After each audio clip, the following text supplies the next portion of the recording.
and wish all the best. Thank you. Thank you, sir.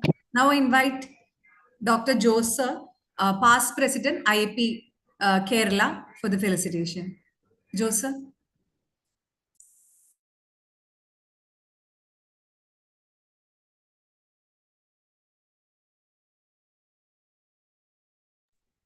Jose, sir.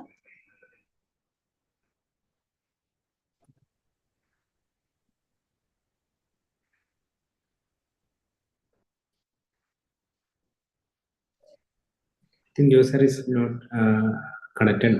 Dr. Balendra sir is there. Your review member. Balchandran sir, could you please speak a few words, sir? Respected President, Dr. Shimi, Dr. Ranjit, Dr. Naushid, Dr. Riaz, Secretaries Salaluddin, Dr. Vidu, and all Dr. Smita, and our guest speaker, Dr. Lasida, and all friends. This is the second time I am attending AHA program. This has been recognized in our last EB at the National EB, and many of the EB members has requested to share the AHA action plan, that sexual and reproductive health module. So we didn't commit anything because we had to ask the permission from the AHA leaders of the state. So so this AHA activity of the Kerala state has reached up to the all the states in our country. So I congratulate AHA and the IAP Kerala state for all the activities, and also Dr. Naushid and Dr. Salaluddin for the activities of Karnataka for the Vadagara branch. So I wish this program all success. Jai Hind, Jai IAP, Jai AHA. Thank you. Thank you, sir. I think Prashant sir is there. I have a doubt. Next is Dr. Prashant Pavitran, Vice President, IAP Kerala. I couldn't see sir on screen. Even Ashraf sir has Not joined. Not joined. Then shall we move to the vote of thanks? Yeah. Okay. Now for the vote of thanks, I invite Dr. Salaluddin, IAP Secretary, Vadagara. Good evening, all. Respected State IAP President Dr. Shimi sir, Chairperson of AHA Dr. Ranjit sir, President IAP Dr. Naushid, and all the seniors here. Our topic for today is cosmetological abuse in adolescents. Actually, it's a very relevant topic. As we all know, many cosmetological products are there, and many medical side effects we are getting with this cosmetological product. Like we all know, this one in Malayalam we'll be saying like Veluthittu Vara, like that. Many medicines are available, and many of them which are causing medical problems. So it's a very relevant topic. So first of all, I thank AHA Kerala for selecting this relevant topic, and IAP Kerala for supporting this program. Our speaker for today is Dr. Lesda Ali, and chairperson is Dr. Smita Murali, ma'am. And we thank both of them for the talk. And we have many seniors here like Dr. Riaz sir, Dr. Jose sir, Prashant sir, Ashraf sir, Dr. Krishnamoshan, and all. And I thank all of them for participating in the program. And special thanks to Dr. Vidu Ashok, the Secretary AHA Kerala, for organizing this program. Thank you all. Thank you. So now it's time to know more about how to get beautiful, and which is not much beautiful will be explained. Now we have none other than Dr. Smita Murali as the chairperson for today's talk. Ma'am is a pediatrician with a special interest in dermatology. So she is our consultant pediatric dermatologist working at Government Health Services, Taluk Hospital. She is the chairperson of Kerala IAP Pediatric Dermatology Chapter. Over to you, ma'am. Thank you, Dr. Vedu. First, let me thank the organizers for giving me this opportunity to share this very important topic, and in practice as being a practicing pediatric dermatologist, I'm seeing a lot of cosmetic abuse cases. So thank you, Team AHA, for choosing this topic. And let me welcome Dr. Lasida Ali, who is the Chief Dermatologist and Director of Dr. Lassie's Skin and Hair Clinic, Mankavu, and a Senior Consultant at Aston MIMS Calicut. Madam, she's also trained in hair transplantation, and she's proficient in using lasers, energy-based device, and she has a very good cosmetology practice there. So she's the apt person to enlighten us about all the abuse and cosmetic abuse and use and abuse by these adolescents. We all know that adolescents, for them, the physical appearance is more important.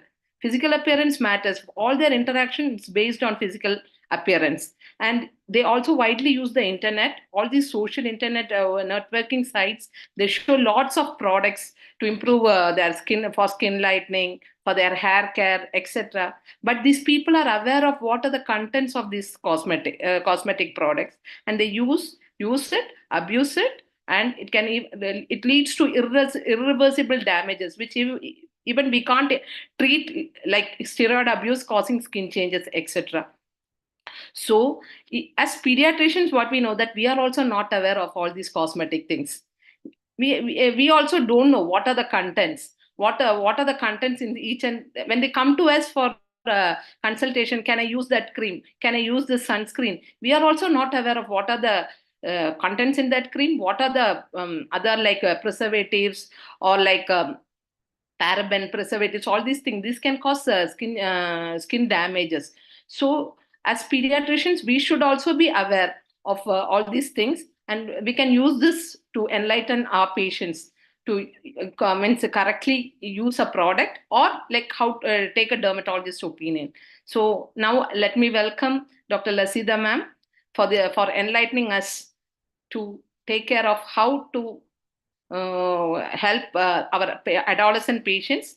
So please enlighten us about the cosmetological abuse in adolescents. Welcome, Dr. Lasida. Thank you so much. Let me thank IAP Kerala and AHA Kerala chapter for this opportunity to talk to you all. And it's a very important topic and very much pertaining to our current times, a topic that deserves a lot of attention.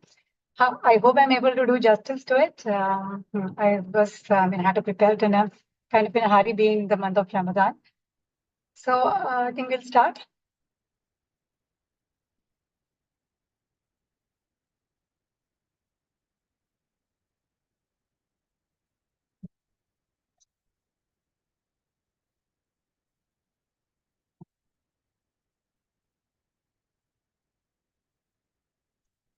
So is it visible?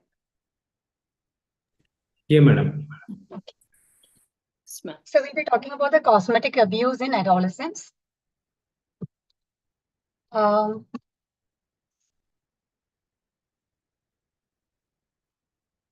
so through this talk, I plan to help you define what cosmetic products are, discuss the reason for the popularity among adolescents, the extent of that popularity, and about the importance of understanding the impact these cosmetics have on our adolescents, the side effects, what to do to be dealt, how it should be dealt with, etc.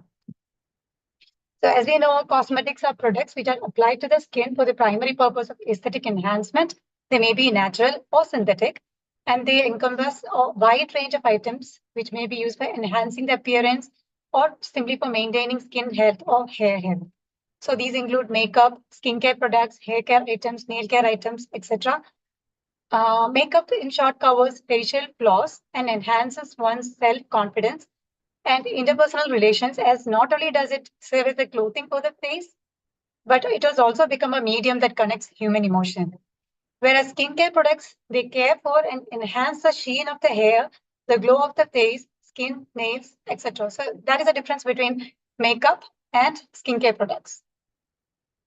And both are considered as cosmetics.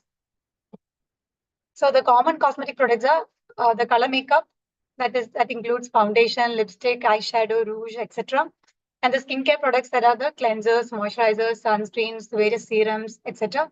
Also included are hair products, shampoos, conditioners, masks, styling products, fragrances, nail enhancers. So all this come under the category of cosmetics. And as you all know, because you are a better person to be knowing this, adolescence is the phase of life between childhood and adulthood. From ages 10 to 19, it's a unique phase of human development. Teenage is also roughly around the same time. And it is an age when girls and boys become very conscious of their appearance. And a girl child's initial experimentation with cosmetics can be seen as a step taken towards developing female identity. So that should be kept in mind. So actually, cosmetic abuse, how can we define that? It is a very subjective terminology related, because when you talk about makeup, what is too much for one person may be too little for the other person, and you can't really talk of it in terms of makeup abuse. Well, when it comes to, but I would like to talk about it in two ways. One would be the fairness cream abuse, and the other would be about the skincare abuse or the excess use of skincare products by adolescents. So I guess cosmetic abuse would be a terminology introduced by maybe Dr. Vidhu.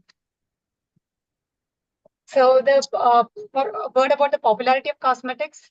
By the middle of the 20th century, cosmetics were in widespread use by women nearly in all the industrial societies. And the cosmetic industry becoming a multi-billion-dollar enterprise by the beginning of the 21st century. So that market is that huge. And in countries like the United States, even men have started taking up makeup, and with the numbers still increasing in the 21st century. And cosmetic brands too have been increasingly targeting men. The soft, pretty boy look in South Korea has become a more widespread in recent years, particularly among the younger generation.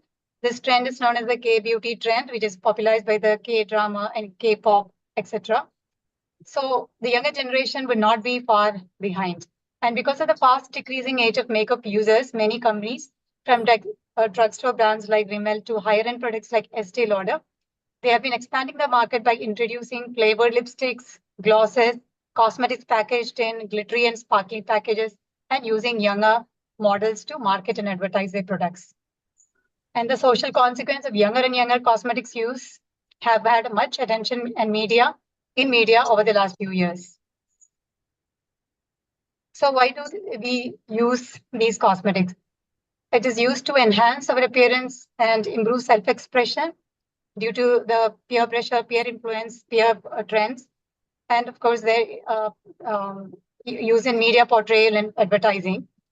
So women may utilize cosmetics for a variety of reasons, from appearance anxieties, conforming to social norms for public, combat public self-consciousness, for personal satisfaction, self-esteem issues, etc. And it is said that individuals with negative esteem have been identified to achieve superficial satisfaction and self-fulfillment with application of cosmetics. So when it comes to the younger generation, social environment and factors like peer opinion, popularity among peers, changes in financial situation, parental divorce, etc., can produce a negative self-esteem and motivate them to use cosmetics for or even for undertaking cosmetic procedures. So negative self-esteem may be one reason. Then, of course, most important is the social media and its selfie culture, which are the main reasons why young teenagers are buying a wide array of makeup products year on year. Platforms like Instagram and Facebook play a significant role in shaping beauty trends among the youth. The online market for purchasing cosmetics has seen a rapid growth in India due to increasing internet penetration.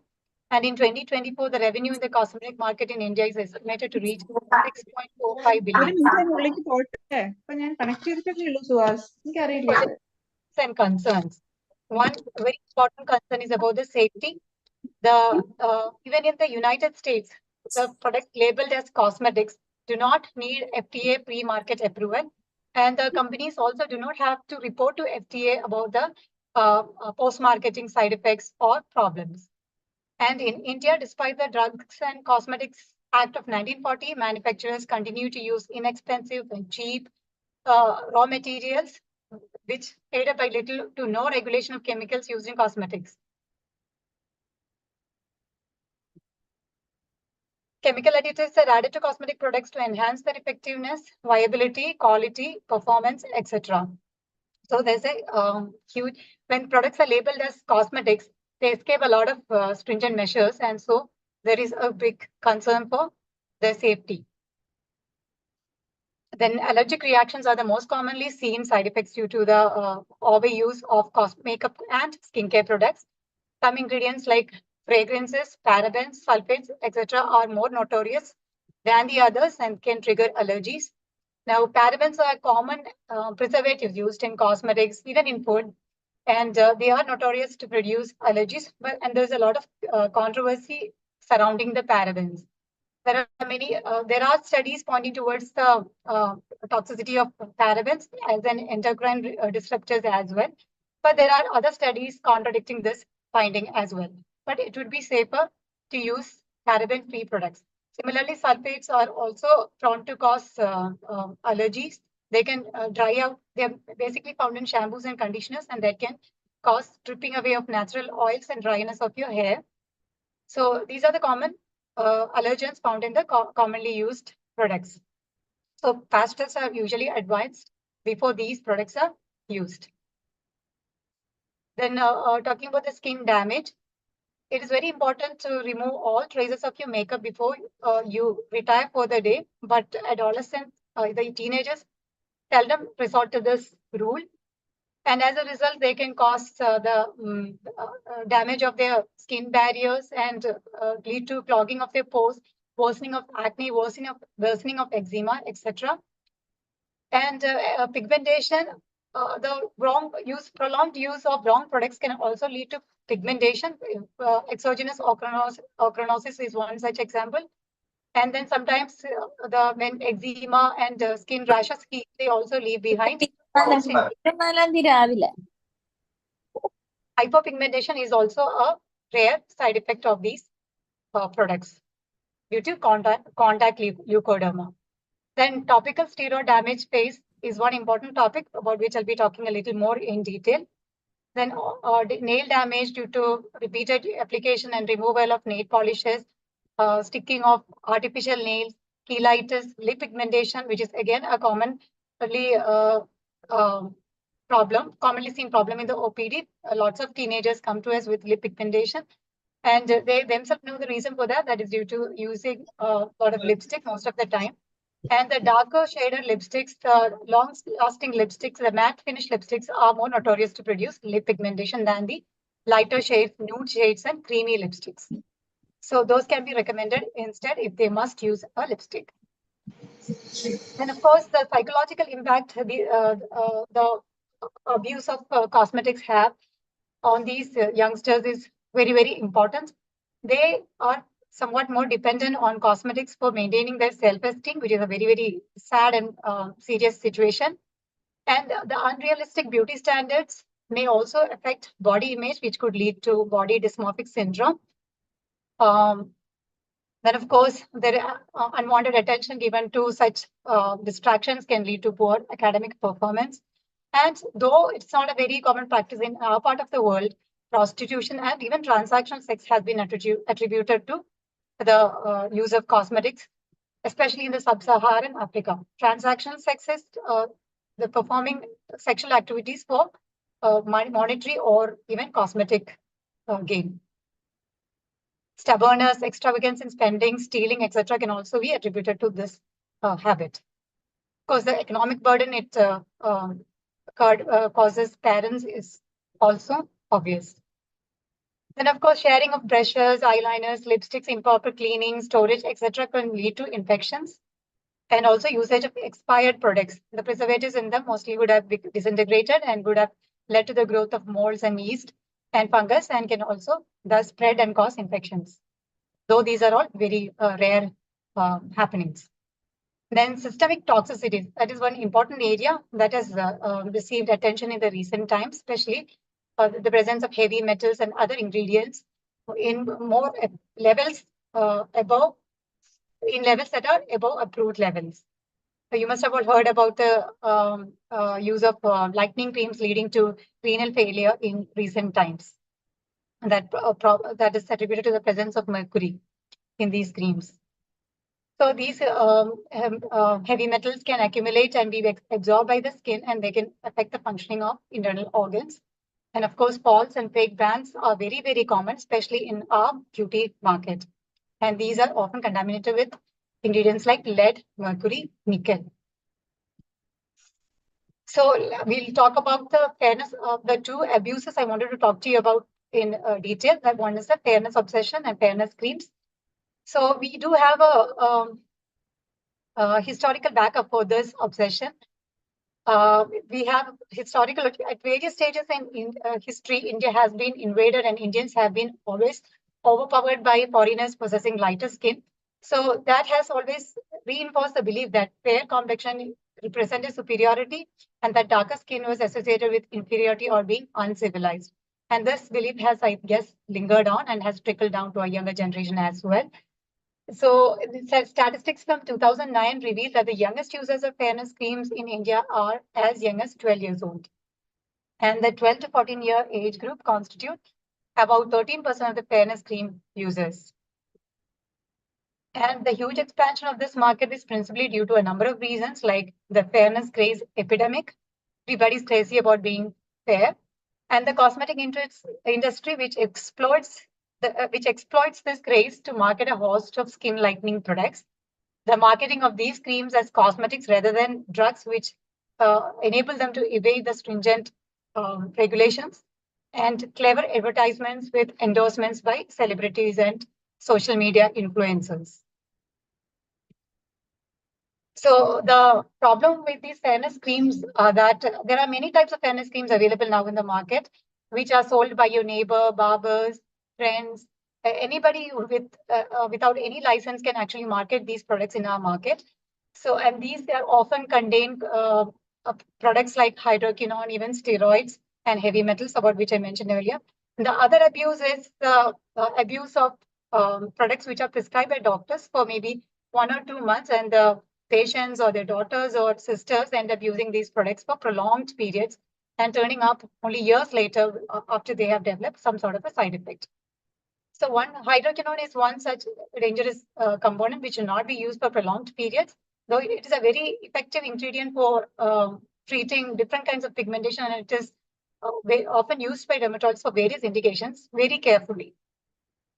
Exogenous ochronosis is an uncommon adverse effect of hydroquinone, which features with progressive darkening of the area to which the cream has been applied in high concentration for a prolonged period. And for this reason, its over-the-counter use in America and other countries has been banned, but it is very easily available over-the-counter in our country. Then topical steroids, why are they so popular? Because they produce iatrogenic hyperpigmentation, which is often misunderstood as fairness. But it is, you can easily pick up this sort of a fairness whenever a patient presents to you with a particular kind of fairness. It is very easy to pick it up. That the skin looks very thin, and you can see the blood vessels and all running beneath the skin. And even with the slightest of trigger, the whole skin becomes very, very red, like tomatoes. So these users develop some sort of a physical and psychological dependence on these steroid creams, and that leads eventually to topical steroid dependent or damaged face, and which is characterized by severe erythema, monomorphic acne, steroid atrophy, steroid rosacea, telangiectasia, perioral dermatitis, tria, etc. And then when they try to stop, once they realize it is a dangerous cream and they try to stop, it becomes very difficult for them and they cannot do it on their own. So they become dependent. Their skin condition becomes even worse than before when they try to stop. These are some pictures of exogenous ochronosis. You can see the dark gray pigmentation which has developed over the areas which was previously marked by melasma. This is a case of topical steroid damaged face where you can see the telangiectasia that becomes very, very prominent on exposure to sun or even while simply stepping out. This is a case of photoallergic CD which was developed post use of Swarna cream. You must have all heard of Swarna cream. So she actually used it for a very short period of time, but she had stepped out into the sun unprotected for 1 or 2 occasions, and this was the end result. It was very, very difficult to treat this. And these are other instances of one by youth face. In the first picture, you can see she has again developed photoallergic contact dermatitis. Her entire face was very red and scaly, worsening of acne with another fairness cream. Yet another mild case of dermatitis due to fairness creams. And then about the heavy metals, we talked about mercury. So how do you know if there is mercury in the cosmetic? If we can teach our teenagers to look for, to read the labels and to look for words like mercurous chloride, calomel, mercury, mercurio, or mercury, if they are listed in the label, provided it has a label. So if you see any of this written on it, you should not be using the product. So usually skin lightening creams and soaps, etc., has inorganic mercury, which can cause kidney damage. And the preservatives usually contain organic mercury. Then, of course, lead is commonly found in the lipsticks we use, especially the darker pigment. They can affect learning, language, and cause language and behavioral problems, and of course, hormonal changes too. So these are some of the ingredients you should be watching out for, like parabens, sulfates, and phthalates, about which I have already mentioned, which are all common in cosmetics and may have health implications. Now, we do not have any definite data about the extent of the health implications these may have. There have been studies implicating them with sexual and reproductive health, infertility, etc., even in causing breast cancer. But the documentation is not the evidence is not that strong. Anyway, still, it would be better to opt for products labeled as paraben-free or sulfate-free. Fragrances and dyes again can cause skin irritation. Dyes, especially paraphenyldiamine, is the most commonest allergen that is found in almost all the dyes. So you can choose unscented or hypoallergenic options. That's why one of the reasons why most of the dermatology products are unscented. Then, of course, we've just talked about hydroquinone, topical steroids, and mercury. So these are some of the ingredients we can teach youngsters to look out for and avoid. Now, coming to the next abuse, which is the overuse of skincare products. Now, often these teenagers come to our OP and take up almost half an hour discussing what they should be using, what they should not be using. They come with a whole basket of products that start from cleansers and moisturizers to different types of serums, and it would be really shocking how they find the time to apply all this in a routine. When the truth is, teenagers hardly need anything more than basic skincare, which consists of just a cleanser, a moisturizer, and a sunscreen. Because the age is already in its supreme time period, the collagen production is at its best. The skin is in its best possible quality. So all they need is a cleanser to keep it clean, which should be used twice a day to remove the dirt and oil, because they are going through a time when they are prone to get acne. So keeping the skin clean, dirt, and oil-free helps to keep acne away. And a moisturizer helps to combat the daily damages our skin is exposed to with sunlight, pollution, etc. Then they should be advised on using a lightweight, non-comedogenic moisturizer, preferably a prescription grade 1. Then, of course, sunscreens, even if it is just SPF 30, they should always be advised to use an SPF when they go out into the sun, especially.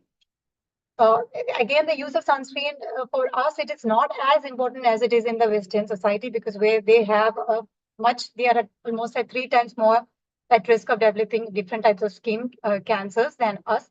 For us, primarily, it is something to do with preventing skin tanning and skin pigmentation secondary to sun exposure than skin malignancies. Whereas in the West, it is primarily to prevent malignancies, why they are so obsessed with the use of and reapplying sunscreen even indoors. So we should teach our youngsters to focus on gentle cleansers, lightweight moisturizers, and minimalistic routines. And they should also be advised about the importance of not just applying skincare products, but also adopting healthy lifestyle choices, which also improves their skin health, like proper diet, good nutrition, exercise, etc., and sleeping on time, which it is really hardly followed by our youngsters. They have very erratic lifestyles, and that is responsible for a lot of lifestyle disorders and hair loss and acne worsening, and a lot of situations worsened by stress. they should be advised on that they do not need to over exfoliate their skin. They do not need to exfoliate their skin at all. They do not need to use products like alpha hydroxy acid or beta hydroxy acid, vitamin C, retinol, etc. Because just like I just mentioned, they're already in their best skin. And of course, if they have problems like acne, pigmentation, etc., then they should consult somebody, and then only they should be initiating these products. And it's always advisable not to be initiating the use of these products on their own, because they will not know how to choose a product, how to stop using it, or how to remove them. So we should be focusing a lot more on educating our youngsters about safe product choices. The adolescents should be taught to read the ingredient labels, which is very important. And they should avoid products without proper labeling, especially in our part of the world. We have access to a lot of such products, so they should be told to avoid products without any proper labeling, and altogether avoid products that promise instant results. They very often contain dangerous ingredients, and only such products can give you overnight results. Everything else in skincare takes time. So they should encourage suitable product selection for their skin type.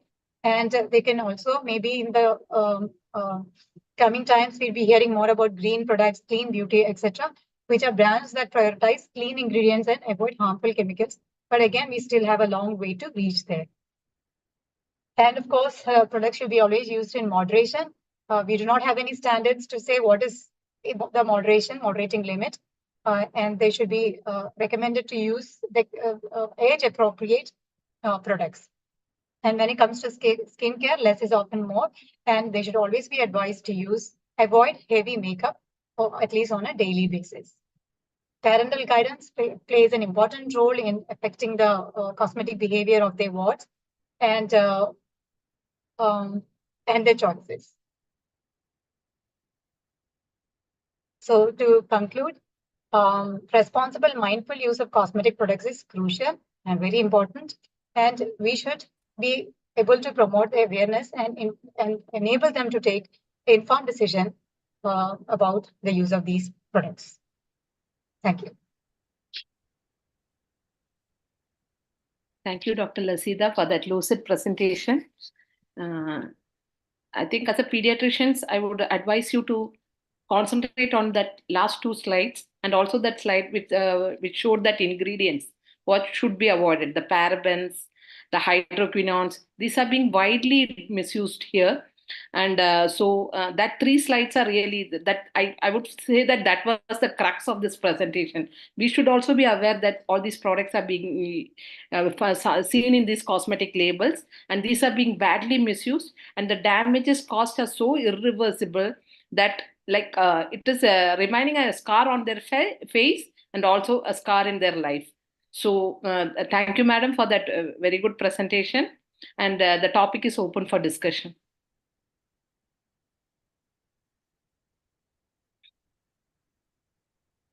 Yes, anybody? ഒരു doubt ഉണ്ട്. ഈ ക്ലെൻസറിന് പകരം മുഖം സോപ്പിട്ട് കഴുകിയാൽ മതിയോ 2 നേരം? കുഴപ്പമൊന്നുമില്ല. Actually, soaps, you should use those mild, gentler soaps. Actually, the soaps, I think the soaps containing antibacterial agents like Dettol, Medimix, and all those are very, very popular. But those are very drying on the face. So not those kind of soaps, but you can go for maybe soaps like Dove. Those have scented bases, soap-free soaps. Those would be better on the face. Okay. Soaps later, maybe nothing would happen. There are many who use them, but they can dry out your face. Especially people with sensitive face, dry skin, better to avoid them. Okay. പിന്നെ ഒരു doubt കൂടി, ഈ കുട്ടികൾ diaper use ചെയ്യുന്നത് advisable ആണോ? പ്രത്യേകിച്ച് ഇപ്പൊ എല്ലാവരും വീട്ടിൽ നിന്ന് നൈറ്റിൽ ഡയപ്പർ യൂസ് ചെയ്യുന്നുണ്ട്. കോട്ടൺ ഡയപ്പേഴ്സ് എന്നൊക്കെയാണ് പറയുന്നത്, പക്ഷെ നൈറ്റിൽ കിടത്തുമ്പോൾ ഡയപ്പേഴ്സ് ഇട്ടാ കിടത്തുന്നത്. അപ്പൊ അതിനെപ്പറ്റി എന്താണ് അഭിപ്രായം? Actually, isn't it better than cotton nappies and because at least the skin is kept dry by these diapers. Whereas cotton nappies, they do not absorb. About the wet tight and baby what we find is, the irritant dermatitis due to urine or even fecal matter, everything is more in those patients using cotton. If you can just keep the baby very dry, then maybe that is good. But I think diapers are not that bad. Okay. Providing you don't keep them overnight, and if you can manage to change them at least once at night, maybe it's a good option. And the fit should also be right. It should not be too tight, so that again, the skin comes too much in contact. Barrier creams also help. അല്ല പണ്ടത്തെ cotton തുണികളാവുമ്പോ നമ്മൾ വെറ്റാവുമ്പോ അപ്പൊ തന്നെ മാറ്റി കൊടുക്കില്ലേ? Diapers ആവുമ്പോ നമ്മൾ വെറ്റാവണത് അറിയില്ലല്ലോ. Night time ചിലപ്പോൾ നമ്മൾ അറിയാണ്ടൊക്കെ പോകുമ്പോഴേ may be day time okay, but night ടൈമിൽ may be we can pick it up so much. നമ്മൾ ഉറങ്ങിപ്പോയാലൊക്കെ അറിയില്ലല്ലോ. അപ്പൊ ആ യൂറിൻ ശരിക്കും നനഞ്ഞ് അതിൽ തന്നെ കിടക്കുമ്പോൾ ദാറ്റ് ഇസ് മോർ ഇറിറ്റേറ്റിംഗ്. യൂറിനും ഇതാണ് ഫീക്കൽ കണ്ടാമിനി അതൊക്കെ ഭയങ്കര ഇറിറ്റന്റ് ആണ്. So may be even one night അങ്ങനെ കിടന്നാൽ നെക്സ്റ്റ് ഡേനെ ചിലപ്പോ ഇറിറ്റന്റ് ഹെപ്പറ്റൈറ്റിസ് വരാം. അപ്പൊ ഡയപ്പേഴ്സിലും സെയിം തിങ് അല്ലേ? ഡയപ്പേഴ്സിലും ഡയപ്പേഴ്സ് നല്ല അബ്സോർബിംഗ് കപ്പാസിറ്റി ഉണ്ട്. The skin is kept relatively dry. അങ്ങനെ ഭയങ്കര കോൺടാക്ട് വരില്ല, provide the fit is right. That's what I am saying. Tight fit ആണെങ്കിൽ അഗൈൻ ദ സെയിം തിങ് വരും. അതർവൈസ് അത്ര ബാഡ് അല്ല. Okay, thank you. Can I add? Super absorbent gel diapers recommendation ഉണ്ട്. Super absorbent gel based diapers. So they absorb and gel പോലെ അത് ഇതാക്കും. അപ്പൊ നമ്മുടെ റെക്കമെൻഡേഷൻസിൽ അത് യൂസ് ചെയ്യാമെന്ന് പറയുന്നുണ്ട്. Okay. There's another question from Dr. Ann. Is daily use of deodorants and perfumes harmful? Dr. Lasita? Daily use of deodorants and perfumes. And again, depends. Like if you have an allergy, you cannot use them. Otherwise,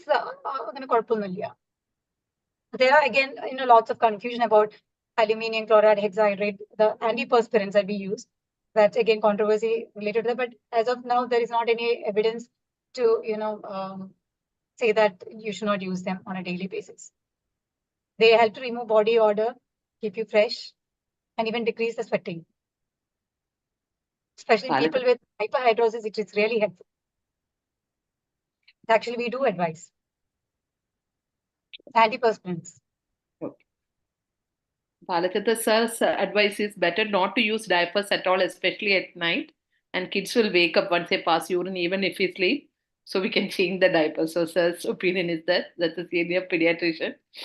Okay. Thank you, sir. Any other questions?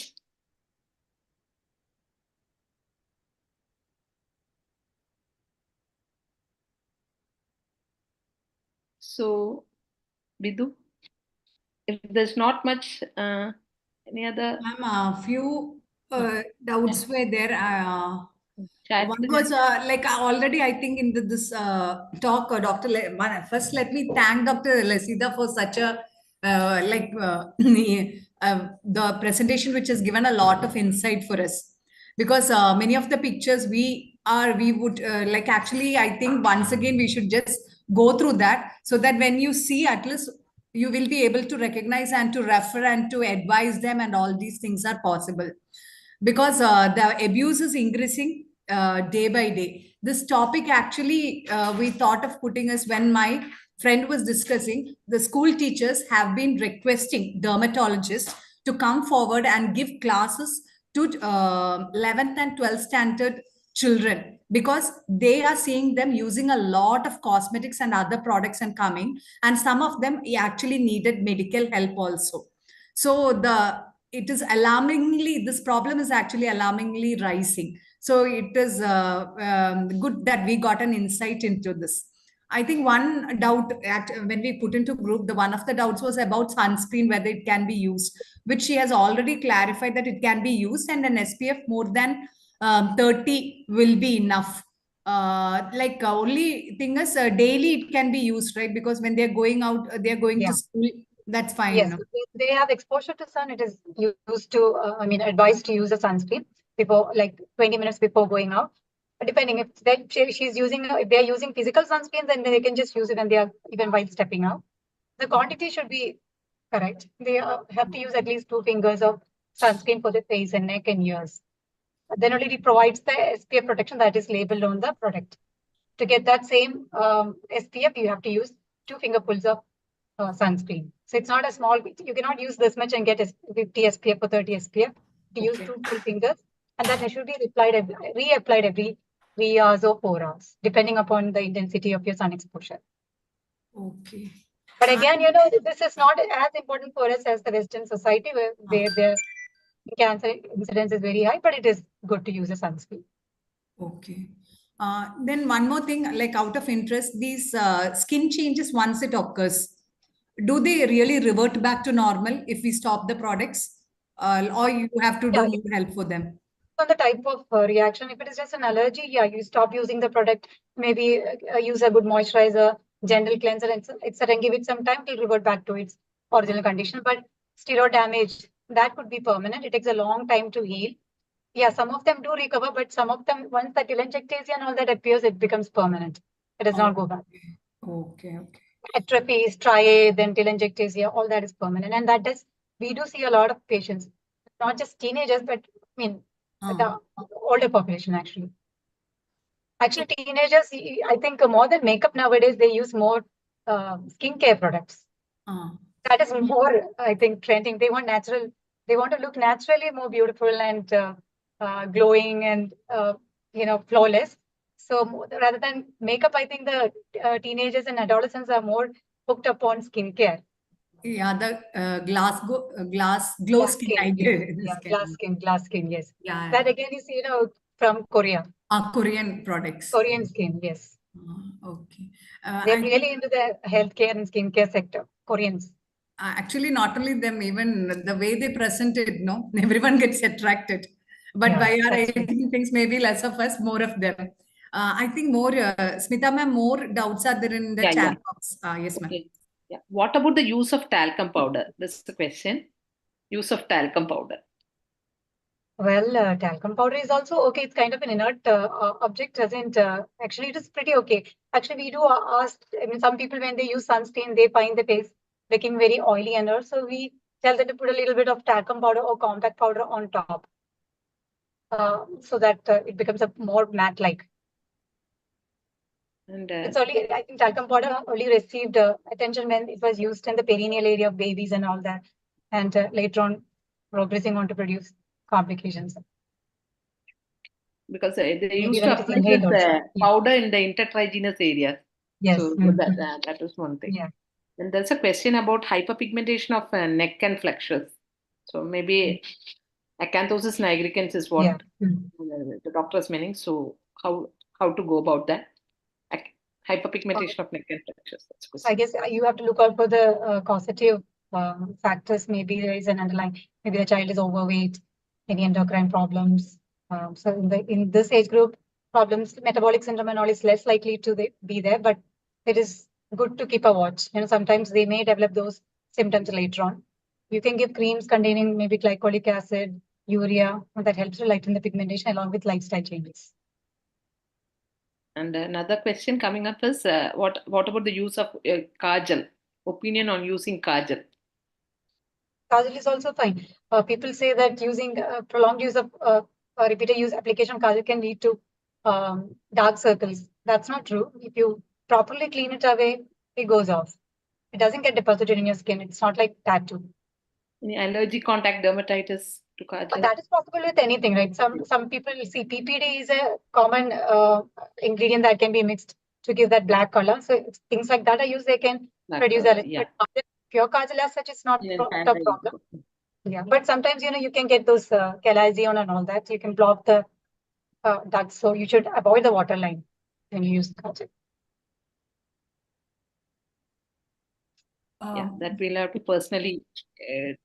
Means depends on the personal this thing. Yeah. Okay. Then any other question?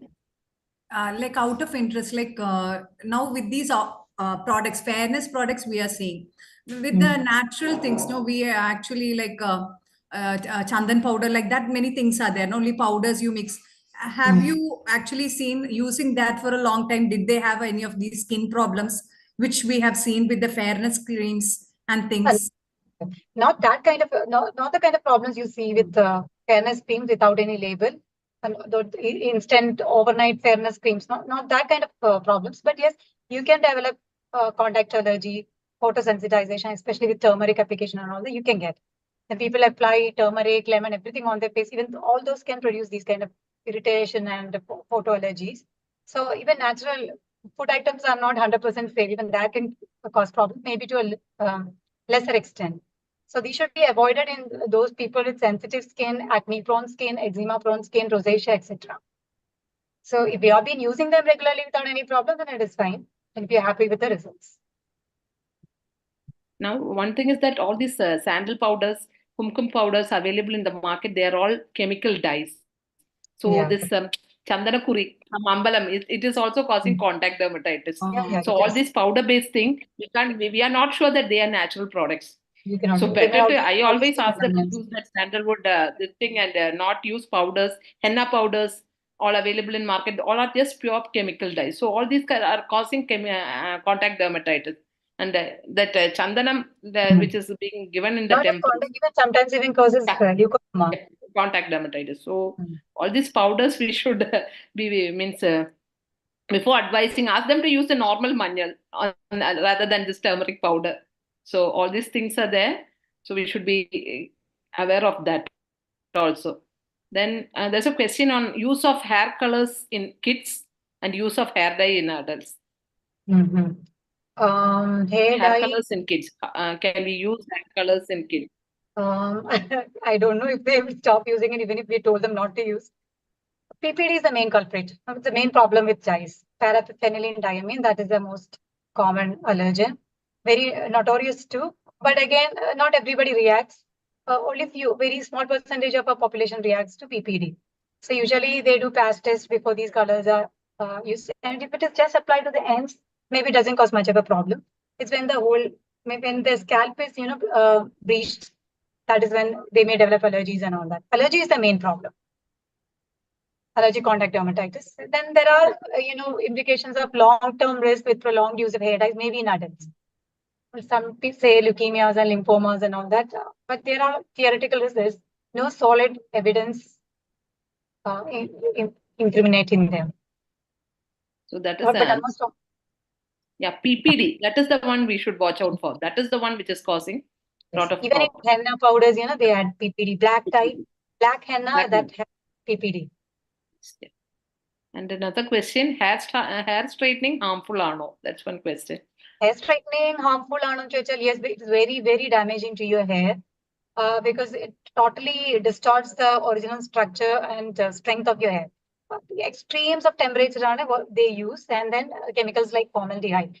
If using formaldehyde undam, you can make it out from the smell, when formaldehyde is released. So these two are very injurious. Even for the hairdressers, formaldehyde is very dangerous. I think more than the client, it is more dangerous for the hairdresser, formaldehyde. And straightening, blow drying and heating ആണ് മുടിക്ക് കൂടുതൽ damaging. Very, very damaging ആണ്. കുറച്ച് നാളത്തേക്ക് നല്ല ഭംഗിയിൽ നിൽക്കും. Then it becomes even more frizzier, more hair fall, breakage. And കുറച്ചൊന്ന് അങ്ങോട്ടും ഇങ്ങോട്ടും ആയാൽ മുടി full മുറിഞ്ഞങ്ങ് പോകും. So it is, I don't know, പറഞ്ഞിട്ട് കാര്യമുണ്ടോ എന്നറിയില്ല, but maybe just once in a while, maybe the most important function, maybe you can just let them do. That's what I tell my patients. Then about like the serums you had mentioned, no? Like for the teenagers, they can use serum. Is it actually Obviously, why do you use serums? For anti-aging are the main thing. The teenagers and the anti-aging, they're in the prime. Okay. So actually not advised at all. Okay. Suppose they have some marks, so rather than going for these dangerous creams and stuff, maybe then they can use vitamin C to lighten those marks and all that, but not for that anti-aging routine or kaushal. If they have additional problems, sunburn, suntan maran, maybe you can give. Then acne medications and a proprietary program. They start experimenting with salicylic acid, that leads to prolonged periods of untreated acne and scars.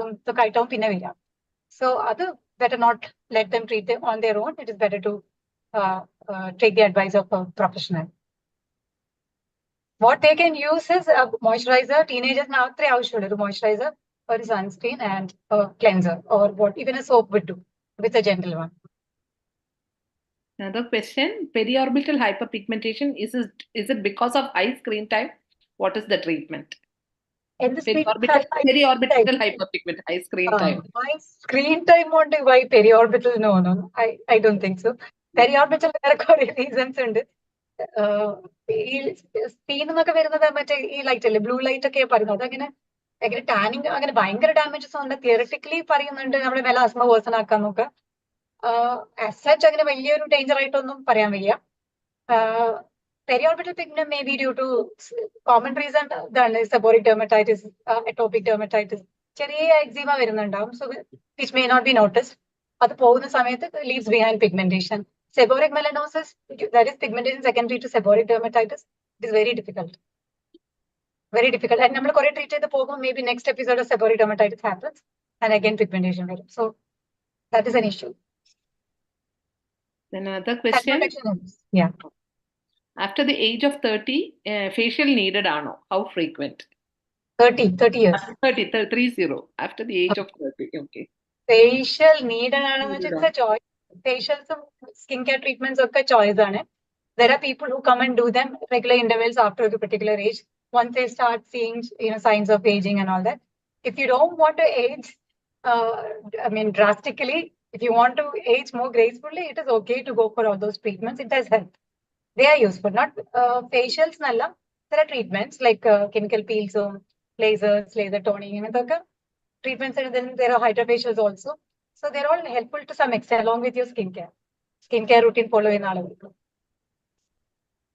We do not recommend the parlor-based facials because other products are not scientifically chosen. They are not skin-based, skin type-based. They are random products used for almost everyone. Same things. Depending on your paying capacity, you choose one facial and you do it. That's all. So we don't recommend parlor or salon-based facials. These kind of treatments are better. One ഒരു more doubt question. ഒരു doubt ഉണ്ട്. ഇപ്പൊ ആൾക്കാർ ഈ കുട്ടികൾ ചെറിയ new born babies ഒക്കെ അവരുടെ അമ്മമാര് ഹിമാലയ സോപ്പ് നല്ലതാണ്, ജോൺസൺ ബാഡ് ആണെന്നുള്ള, എന്താണ് അതിന്റെ opinion? Johnson kore controversy ko vannoണ്ട് ഇപ്പോ അത് out of the market. So now they have to find something which they can use. Himalaya അവര് herbal ആണെന്നാണല്ലോ പറയുന്നത്. അതുകൊണ്ട് that is it's very popular, people use it. അത് എത്രമാത്രം herbal ആണെന്നുള്ളത് I don't know if anybody is really checking, doing the checks and all that. But yes, it is very popular. I don't know if I can say don't use it അങ്ങനെ പറയാനൊന്നും ഇല്ല. New born ഒരു soap suggest ചെയ്യണമെങ്കിൽ ഡാഫി പോലത്തെയാണോ നല്ലത്? Daffy, we usually recommend Cetaphil, Sebamed. Daffy ഏതായിരുന്നു? ഇതൊരു brand. Okay, എനിക്ക് Daffy അറിയില്ല. Dermadude ഒക്കെ ഉണ്ട് baby soaps. ഞാൻ പഠിച്ചിരുന്നപ്പോ ക്ലോഹാട്ടി നിയോണറ്റോളജിയിൽ ഡവ് പറഞ്ഞിരുന്നു. Dove is also still okay. Soap free and synthetic base ആണ്. Dove is okay. Even Doveന്റെ baby ഉണ്ട് തോന്നുന്നു. Baby soaps. Baby soaps are baby Dove is available in market. Dove is relatively good. But people want those soaps and those നല്ല പതക്കുന്ന നല്ല മണമുള്ള soaps അല്ലേ people usually prefer. Then I think one last question is just a mention about glutathione. Is it for teenagers? Like because it's on the on the screen and everywhere. Just Marketing is very big. Actually, glutathione അങ്ങനെ 100% എല്ലാവരിലും ഭയങ്കര effective ഒന്നുമല്ല. It works for few. It doesn't work in many. So നല്ലതാണെന്ന് ചോദിച്ചാൽ I won't say why നല്ലത്. It's mainly taken for again brightening and improving your complexion and all that. So teenagers ഇപ്പൊ എന്താ അതിന്റെ ആവശ്യം? Antioxidant ആണ്. But they are not short of antioxidants. So നല്ലതെന്ന് പറയാനൊന്നുമില്ല. Again, results are very temporary. അത് നിർത്തി കഴിഞ്ഞാൽ അതിന്റെ results in 1 or 2 months will go. So you have to go on taking for the rest of your life. So definitely not for teenagers. Unless they are getting married when they are 18 or 19 maybe. And they want that brightness for function. It's not harmful. We have not come across any problem with taking glutathione. It's already in our body. Like oral, I usually like if you are treating, you treat IV. That is better. That's what I've heard. I'm not very sure. IV gives better results. Results. Yeah. Because the blood levels are more predictable with IV doses. Whereas oral absorption ഭയങ്കര erratic and you can't say അത് കഴിക്കുന്നതിന് എത്രമാത്രം നമ്മളെ blood levels എത്തുന്നൊന്നും we can't say. അതുകൊണ്ടാണ് ചിലർക്ക് results ഒന്നും കിട്ടാത്തത്.